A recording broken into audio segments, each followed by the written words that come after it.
If you're experiencing pH problems, there's lots of debris in the water, or it's been about 6 months, it might be time for you to clean your garden. Fortunately, this is really easy, but it does require a little bit of prep before we start. So you want to get 2 towels, a sponge, Q-tips, toothbrush, something to wipe the debris off with, a greater than 1 liter container, and then a spray bottle with 3% hydrogen peroxide and water solution. So that's 3 milliliters of hydrogen peroxide for 1 liter of water.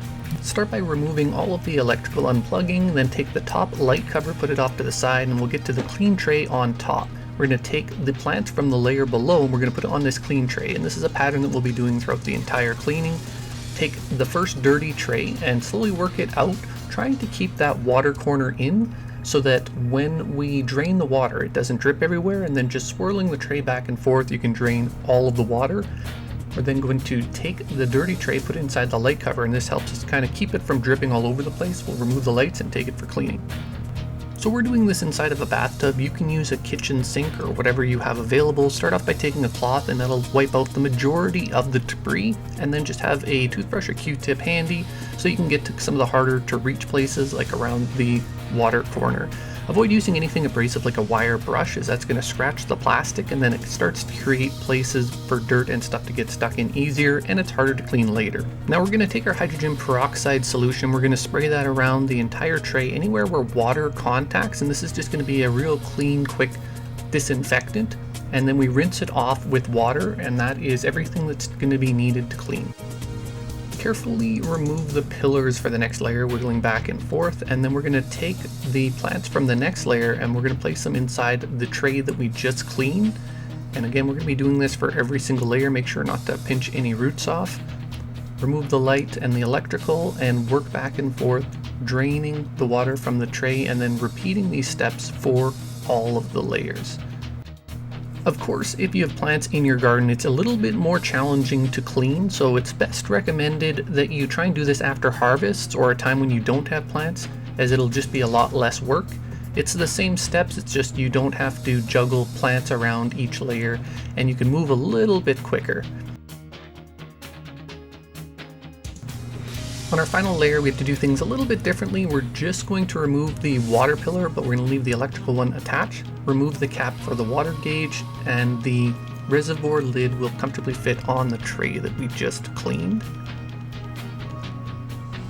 From there, we remove the water gauge. We're going to disconnect the tray from the pump, but try and keep the valve connected to the pump, as that'll make the next steps a bit easier.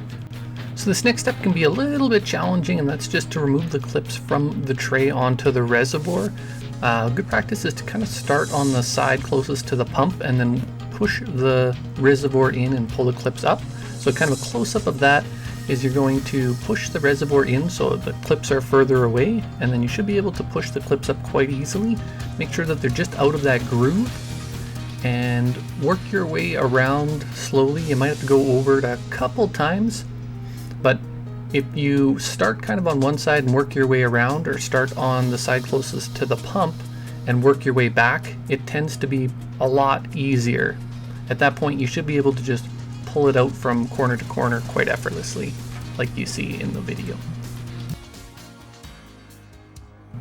Now that the tray is free, we will just drain out all the water and then remove the bottom pillars. They should come off pretty easily, including the water hose and connector from that water pillar side. Now we're going to want to remove the cords that have been run, so easiest to start with the pump. And then the cord that you guys have will be a little bit longer, but just to demonstrate, you're just going to connect it, keep it connected to the pillar and pull it right through the tray like you see there.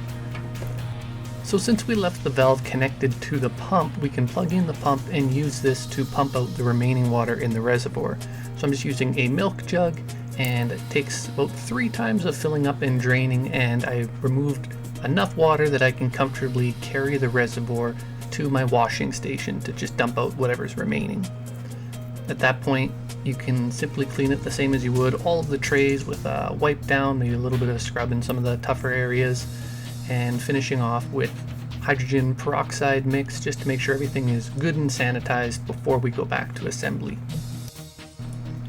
Finally, all we have left is the water pillars that will just need to be wiped down, remove the debris, and we are finally ready to begin the assembly of the system. Of course, we do have assembly videos and an assembly manual to help you out with this, so we'll go through it quick. The biggest thing is the cords, making sure that you run the cords through the tray, and the power cord is going to be coming from the top out the back of the tray like you see here. Yours is obviously going to be longer, but for the purpose of this demonstration.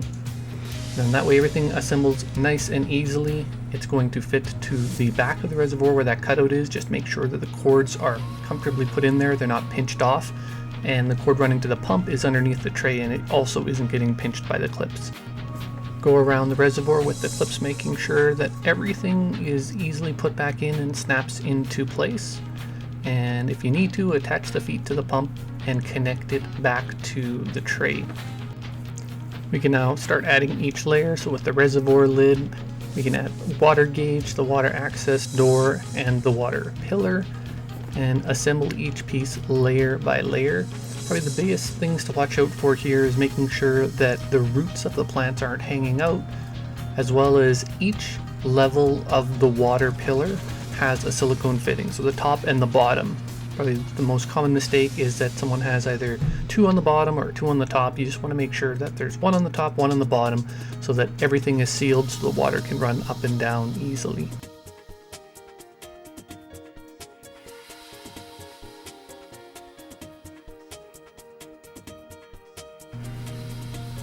Make sure that you've cleaned the light cover after using it as your cleaning tray, and plug in the system and you are done.